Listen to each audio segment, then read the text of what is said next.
காவேரி வந்து செமையா திட்டி விஜய் அனுப்பணும்னு சாரதாக்கு மனசு கேட்கல. ஏன்டி இப்படிலாம் பண்ணுற அப்படின்னு சொல்லிட்டு கேட்குறாங்க. நீ அமைதியா இருமா, நீ எதுவுமே பேசாத, வாய் மூடி நீ இருந்துட்டு சொல்லிட்டேன். அவருக்கு ஏதாவது சப்போர்ட் பண்ணி பேசினா அப்புறம் நல்லா இருக்காது அப்படின்னு சொல்லிட்டு போகிறாங்க. அதனால காவேரி பார்த்துட்டு மனசு கஷ்டப்பட்டு இப்படி பேசுகிறாளே அப்படின்னு சொல்லிட்டு சாரதா வருத்தம் அடைகிறாங்க. பின்னாடியே போகிறாங்க. மாப்பிள்ளைன்னு சொல்லிட்டு விடுங்க அத்தை, பரவாயில்ல, காவேரி தானே பேசினா, யாரோ பேசினாங்க, நீங்கள் கவலைப்படாமல் இருங்க அத்தை, இதை பார்த்து நீங்கள் கவலைப்படாதீங்க அப்படின்னு சொல்லிட்டு மனசு கஷ்டப்பட்டு அங்கேருந்து வந்து விஜய் வந்து போகிறாரு. இதையே பார்த்துட்டு இருக்க சாரதா இப்படி பண்ணுறாளே, நான் என்ன பண்ணுவேன், மாப்பிள்ளை மனசு எவ்வளோ காயப்பட்டிருக்கோம், இப்படி பண்ணிட்டாளே அப்படின்னு சொல்லிட்டு சாரதா வருத்தம் அடைகிறாங்க.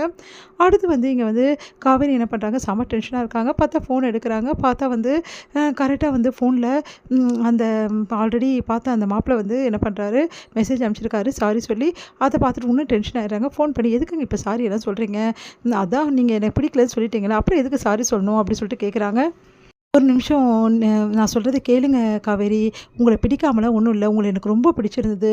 ஆனால் வந்து உங்கள் கசின் ஒருத்தர் வந்தார்ல, கசினா அப்படி சொல்லிட்டு, ஆமாங்க உங்கள் கூட இருந்தார், அவர் தான் உங்களை கசின்னு சொல்லிட்டு உங்களை பற்றி ரொம்ப தப்பு தப்பாக சொன்னார். அதுவும் கிடையாது, உங்கள் அம்மாவுக்கு ஃபோன் பண்ணார். அப்போது அவங்களும் வந்து உங்களை பற்றி இந்த மாதிரி அடங்க மாட்டாங்க வீட்டுக்கெலாம் அப்படின்னு சொல்லிட்டு நிறைய விஷயங்கள் சொன்னாங்கன்னு சொல்லிட்டு நடந்த விஷயத்தை எல்லாத்தையுமே வந்து அவர் சொல்லிடுறாரு. இதெல்லாம் காவேரி செம்ம டென்ஷன் ஆகிறாங்க. உடனே அவங்க அம்மா கிட்டே போகிறாங்க. நீ எல்லாம் ஒரு அம்மாவா அப்படின்னு சொல்லிட்டு கேட்குறாங்க.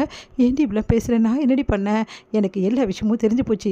அந்த ஆள் கூட சேர்ந்துக்கிட்டு நீ பண்ண அக்கிரமும் கொஞ்சம் நிஜம் கிடையாது. பெத்த பொண்ணை யாராவது இப்படி கேவலமாக பேசுவாங்களா, ஆனால் நீ பேசியிருக்க, அதுவும் ரொம்ப மோசமாக என்னை பற்றி பேசியிருக்க. நீ எல்லாம் அம்மாவான்றது எனக்கு சந்தேகமாகவே இருக்குது. என்னை உண்மையிலே நீ தான் பெத்தியா அப்படி சொல்லிட்டு கேட்குறாங்க. அது கேட்டு காவேரி அப்படின்னோடனே, இங்கே பார், நீ அமைதியாக இருந்துரு, உன்னை பார்க்கவே எனக்கு விருப்பாக இருக்குது. உன்னை மாதிரி ஒரு அம்மா யாருக்குமே கிடைக்கக்கூடாது. ஆனால் எனக்கு இருக்க, என் மூஞ்சில் கூட முடிச்சிடாத. இதுக்கப்புறம் எக்காரம் கூட இந்த வீட்டில் நீ உனக்கு இடம் கிடையாது. வீட்டை விட்டு வெளியே போயிடு. என் மூஞ்சில் முடிச்சேன்னா அவ்வளோதான், நான் இருக்கும்போது இந்த வீட்டில் நீ இருக்கக்கூடாது அப்படி சொல்லிட்டு போகிறாங்க. அது எல்லாம் கேட்டு சாரதா அவளை தாங்க முடியாமல் பயங்கரமாக கதறிக்கார அழறாங்க சாரதா. வேறு வழி இல்லாமல் வந்து சாரதா அந்த வீட்டை விட்டு வெளியேறாங்க. இங்கே வந்து காவேரிக்கு வந்து மனசே கேட்கல. அம்மாவை ரொம்ப பேசிட்டோமோ, அம்மா ரொம்ப மனசு கஷ்டப்பட்டு அழுதுருக்கணும், அழுதுட்டோம். அப்போ தான் நெக்ஸ்ட் டைம் இந்த மாதிரி பண்ணாமல் இருக்கும். எல்லாத்துக்கும் அந்த ஆள் தான் காரணம், அந்த ஆள் தானே இந்த வேலையெல்லாம் பண்ணது அப்படின்னு சொல்லிட்டு நேராக விஜய்க்கு கால் பண்ணுறாங்க.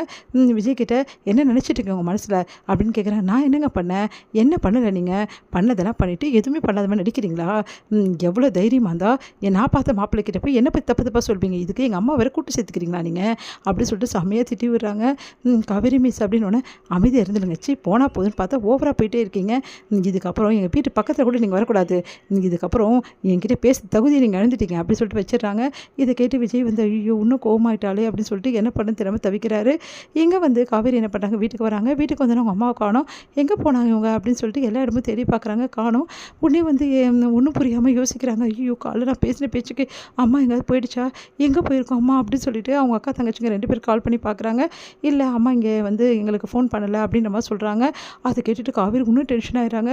நான் பேசின பேச்சு தான், அம்மா எங்கேயோ போயிடுச்சு போட்டுருக்குது ஐயோ அப்படின்னு சொல்லிட்டு பயங்கரமாக கதறிக்கிற அழகிறாங்க காவேரி. வேறு வழியில் விஜய்க்கு தான் கால் பண்ணணும்னு சொல்லிட்டு விஜய்கிட்ட நடந்த விஷயத்தையெல்லாம் சொல்கிறாங்க. அதை கேட்டுட்டு ஒரு நிமிஷம் இருங்க நான் வந்துடுறேன் அப்படின்னு சொல்லிட்டு விஜய் வீட்டுக்கு வராரு. என்னங்க ஆச்சு அப்படின்னோடனே, நீங்கள் இந்த மாதிரி பண்ணதால் நான் ரொம்ப டென்ஷன் ஆகி எங்கள் அம்மாவை ரொம்ப திட்டாங்க, வீட்டை விட்டு போயிடுன்னு சொல்லிட்டேன், அதனால தான் என் அம்மா இப்படி பண்ணிச்சு போட்டிருக்குது, ஐயோ எனக்கு ரொம்ப பயமாக இருக்குங்க, என் அம்மா இது தவறான முடிவுக்கெல்லாம் போயிருக்காதுல்ல அப்படின்னு சொல்லிட்டு பயங்கரமாக கதறிக்காரு அழுதுகிட்டே இருக்காங்க காவேரி. விஜயால் சமாதானப்படுத்த முடியல. அமைதியாக இருங்கங்க, கண்டிப்பாக கிடச்சிடுவாங்க, நம்ம தேடி கண்டுபிடிக்கலாம், நீங்கள் ஏங்க இப்படிலாம் அழுகுறீங்கன்னொன்னே, நான் ரொம்ப பெரிய தப்பு பண்ணிட்டேங்க, என் அம்மாவை நான் பேசியிருக்கக்கூடாது, அப்படி என் அம்மா தப்பு பண்ணாலும் வீட்டை விட்டு வெளியே போகிறதா கேட்குறது ஒரு பொண்ணு, பெத்த பொண்ணு இப்படி கேட்டால் எந்த அம்மா தாங்குவாங்க, நான் ரொம்ப பெரிய பாவம் பண்ணிட்டேன் அப்படின்னு சொல்லிட்டு அழுதுகிட்டே இருக்காங்க காவேரி.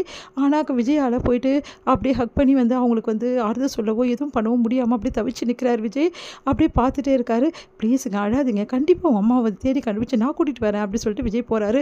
இல்லைங்க நானும் வரேங்க, ப்ளீஸுங்க என்னால் இங்கே இருக்க முடியாதுங்க அப்படின்னோடனே, சரிங்க வாங்க அப்படின்னு சொல்கிறாங்க. 2 பேருமே வந்து எல்லா இடமும் வந்து தேடி தேடி அலையிறாங்க. அவங்க போகிற இடம், மார்க்கெட்டு, அதுக்கப்புறம் அவங்க போகிற வந்து கோயில், எல்லா இடமும் தேடுறாங்க. ஆனால் எங்கேயுமே சாரதா இல்லை. அதனால காவேரி இன்னும் அழ ஆரம்பிக்கிறாங்க.